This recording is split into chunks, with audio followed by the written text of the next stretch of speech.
Hello everyone, this is Barendipitous, up to my card game shenanigans once again.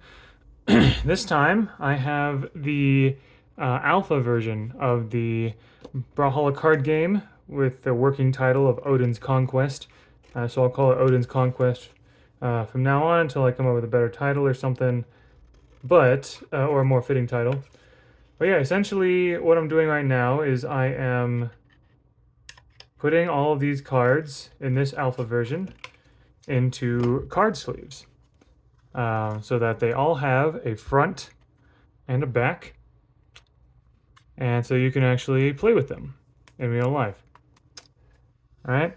I wanted to take I wanted to make this video to kind of show what the process is, what how sort of I guess to show kind of how time consuming this can be as well, but also just sort of how cool it can be as well. It can be. Whenever I pull a card off camera here, what I'm doing is I'm sort of like trimming a little bit with these scissors. And I'm kind of like doing that over a cardboard box that holds a bunch of trash that I'm going to throw away. All these little trimmings and everything. Here's kind of like, here's an example. Like, these are all these trimmings of the cards. So yeah, I usually don't have. Here, I'll explain what's going on from the beginning. So obviously, before this point, I was sort of like designing cards, right? I was figuring out what the cards were going to do, what the stats were going to be, what their abilities were going to be. I took most of my inspiration. I honestly just took a lot of ideas directly from what I saw in Marvel Snap, reworded them a little bit as needed. To fit the game, and just basically using Marvel Snap mechanics to inform the mechanics of this one. Yeah, this one's a little bit rough here. I want to probably trim that a little bit. So anyway, yeah. So for example, if you're familiar with Marvel Snap, you would know that this Lord Brax card is based on Galactus. If you're winning this location, it's your only card here. Instead of using Destroy, I'm using KO for sort of flavor. But yeah, KO the other locations. I was designing these cards. I had spreadsheets and everything, and I had some people in Global Breakout, Mickey and Qstone, help me to make the visual designs. Qstone made this cool sort of card back design, and then Mickey helped me with the format of the fronts of the card fronts, basically. And so yeah, so I took those and I made all these digital files. I just used Google Drawings, to be honest. I don't really have Photoshop. I know there are free alternatives, but I'm not as familiar with Photoshop. I've taken Photoshop courses before, but I just kind of forget most of what I learned usually because I don't use it that often. But anyway, so I made the digital files to make them look this way, and then what I wanted to do, so I had like general like official Brawlhalla splash art for all these characters, for all these legends. And then I decided that I wanted if the artists are okay with it, use Brawlhalla fan art for these cards. So I spent a few weeks sort of like asking artists if they'd be willing to have any of their pre-existing fan art. That's important. I wasn't asking for new art, just pre-existing fan art. If I could have their permission to use some of their pre-existing fan art for the card game specifically. And there were a lot of artists who were very generously sent me some of their art that they allowed me to use for the card game. And I also wanted to make sure that I credited them. So you will see at the top of each card, I credit the artist. In this case, Sun Sero. Sun Sero actually was incredibly generous. It's because of him that some legends who didn't have approved fan art for the card game did. Like Nash and Sentinel didn't have anything, but there was a piece from Sun Sero. Sun Sero has drawn almost every single legend, so that helped a lot. Yeah, so I made the digital files, and I put them all on Tabletop Simulator, so you can actually play this game right now digitally. If you have Tabletop Simulator on Steam, it's about $20 on Steam, and it's one of the best simulators for tabletop games, board games, card games, and Dungeons and Dragons, and all that kind of stuff, right? So so you can I'll put the link in the description to the Tabletop Simulator mod, so you can just subscribe to that and just have it available on Tabletop Simulator if you have it. That's the way you can play it digitally right now. And also, that same link will lead you to a Google Drive link, which will show you, which will basically have all of the digital files available for you, so you can print them yourself. This is going to be this is a free, because this is a fan project. This is completely free, no profit whatsoever to me, because this is all using property by Blue Mammoth Games, right? Same thing with fan art, basically. So yeah, so that's the digital. Those are the digital files and everything. So what am I doing with this physical version then? Essentially, so I've actually done something like this before. Like over here, I have the pre-alpha version. What I've done is I've printed these cards on just normal black and white paper, basically. And what I've done is I just have a playing card kind of in the middle of these two pieces of paper, so that it can actually feel like a card, right? So you can actually there is a playing card in each of these, and with just paper on the front and back. This is pre-alpha because I hadn't. This is basically this whole thing is basically the first run of the game. I didn't really play test it that much, but I did. But kind of looked at things and tried playing it with myself a little bit, and I tweaked some things that. I tweaked some of the stats and abilities so that things were more consistent and more balanced and everything. But that over there is the pre-alpha version of the game, where I just used normal printer paper and a playing card in between the pieces of paper. But for the alpha version, I wanted to take a step up in quality.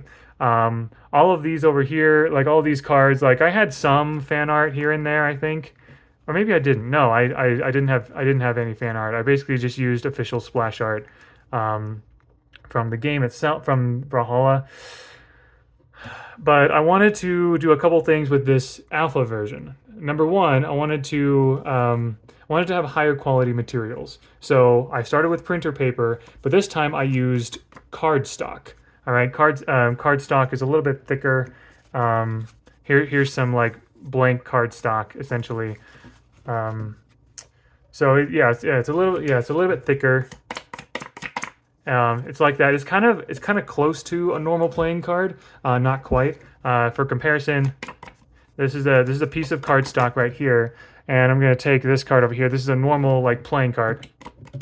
This is a little bit more sturdy, right? More professionally made. So, but this is a step up from normal printer paper, right? What I did was so in the pre-alpha version I only made one card for each legend, but this time I wanted to, because part of this game's purpose is to show off fan art, the awesome fan art in this community. I wanted to I have a lot more cards here, not because there are more playable cards, but because there are more versions of playable cards. So let's see here. Here are two Ragnir cards, okay? Both of these are different pieces by Sunsero. But if you look at them, you'll see that they are the exact same card mechanically. It costs 6 time. That's the resource. It costs 6 time to play, and it has 8 strength. And the ability is on reveal, move your other cards 1 location to the left. These two cards are functionally the same, but with different fan art, right? There's kind of a bit of style, it's kind of style preference to it, right? I wanted to do that. I wanted to basically print every single piece of fan art that I received approval from fan artists, and have it featured in the game to kind of show people what various pieces of fan art look like. And I had it all. So that's so I basically there are 61 legend cards in this game. 50 59 because I didn't include Loki because Loki just recently released, and I also included Hugin and Chell. So 59 plus 2, 61 legend cards. But with all the fan art and everything, and some legends have more fan art than others. Um, that's 230-ish cards. That's why there's a lot more here. So definitely a sense of style here. I made all of these as individual digital files, and I put them on like a Microsoft Word like document kind of thing, so that they could be all in one file to like print.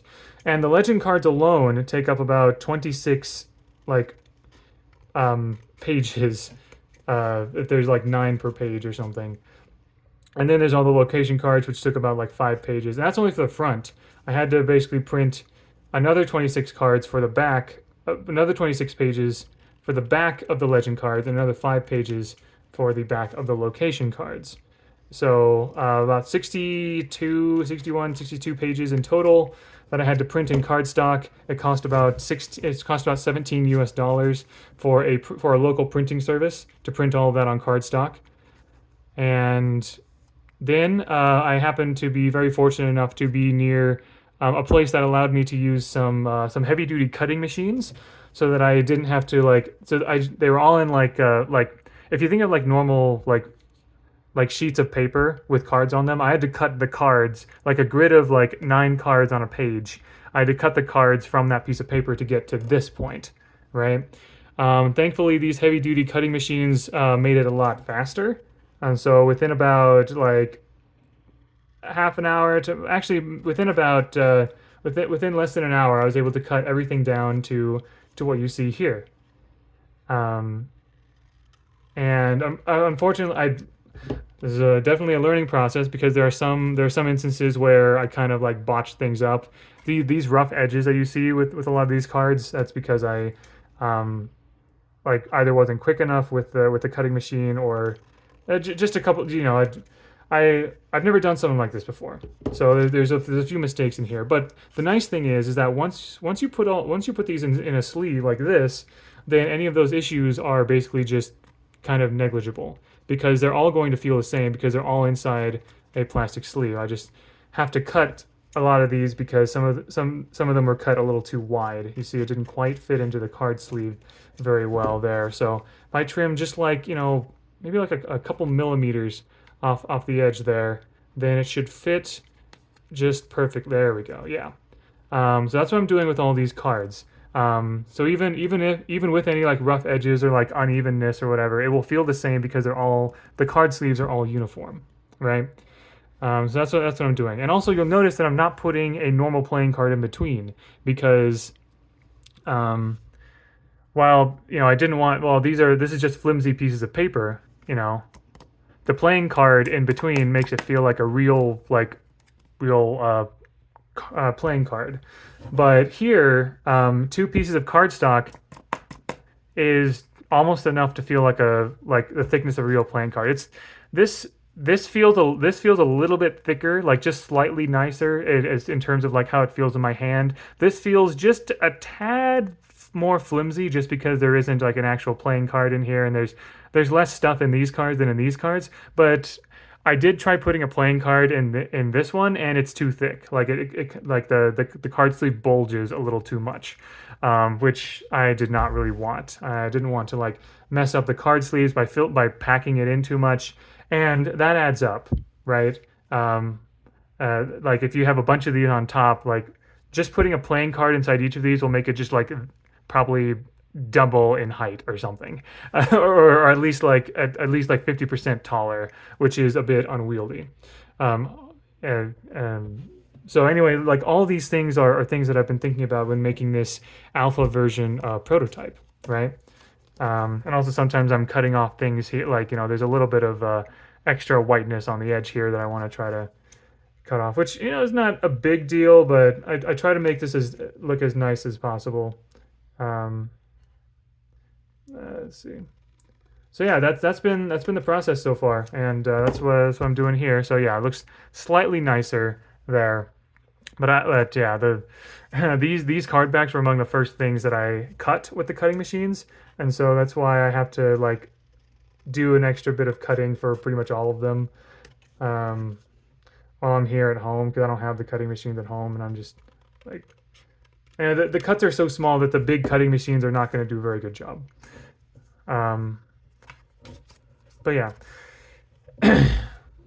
So yeah, basically, I am planning to take this with me to BCX, which is from the timing of this video is less than a week away, which is crazy to me. BCX 2023, I'm very excited. I did attend BCX 2022, and it was a fantastic experience, and I look forward to uh, seeing and meeting everybody in BCX 2023.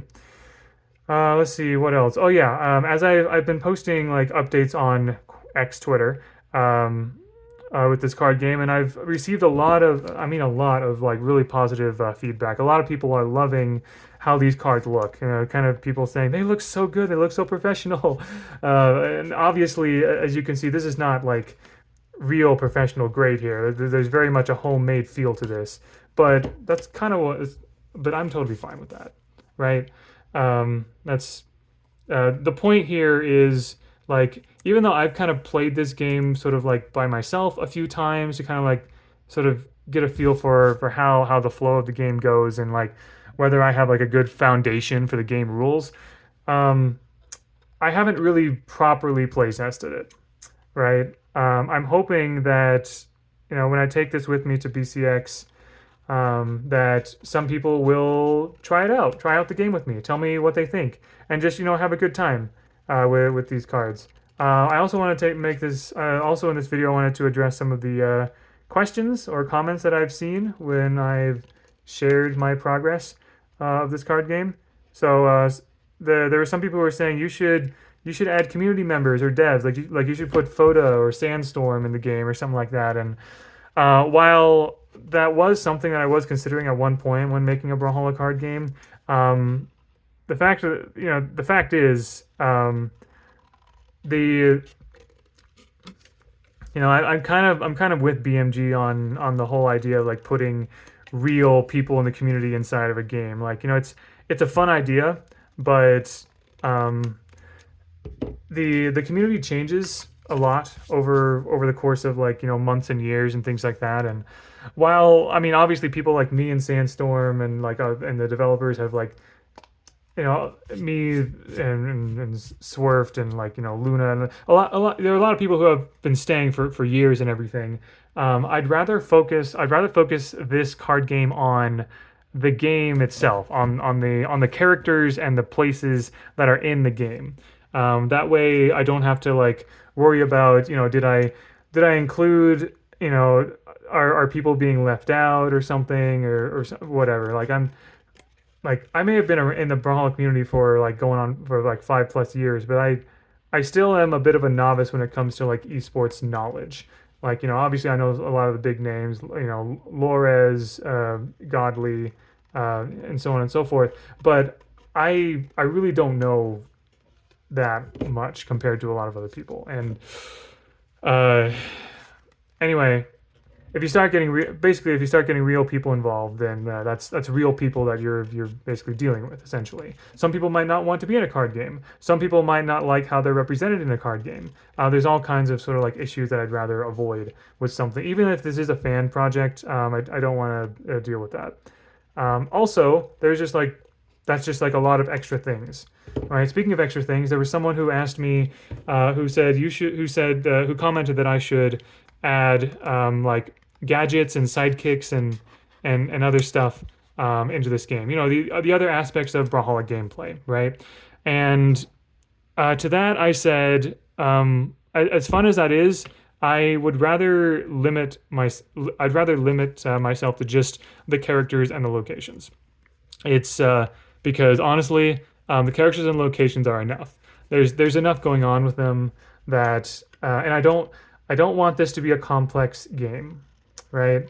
I don't want to add so many things to it. Maybe later down the line, if people feel like this game is too simple, then if it's like laughably like easy or simple or something like that, then I might consider adding maybe one or two more like aspects to it. But honestly, I feel like the way the game is now, I feel like again, this is the mechanics are very much based on what I see in Marvel Snap, and Marvel Snap has a Marvel Snap is very easy to learn. The gameplay is honestly quite simple, but it is also the variety of cards that you play and the way that everything works means that there's a decent amount of depth to it, that enough to make it like really fun and challenging and you know, something that you want to play for a long time. And that's what I'm going for with this, right?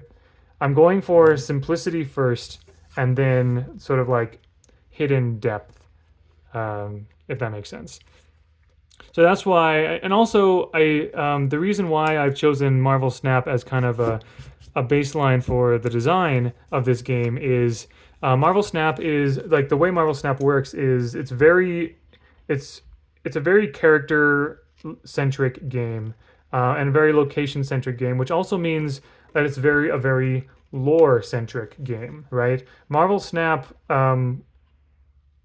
uses the lore of Marvel to inform how the cards work.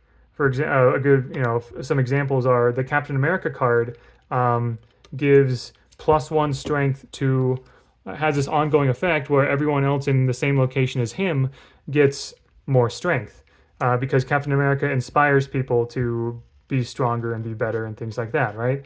Iron Man, the Iron Man card has an ongoing effect where he doubles the amount of power that you have in the location that he's in. So if you have a location, if you have a location, if you have 4 power or if you have 4 strength at a location, he makes it 8 strength.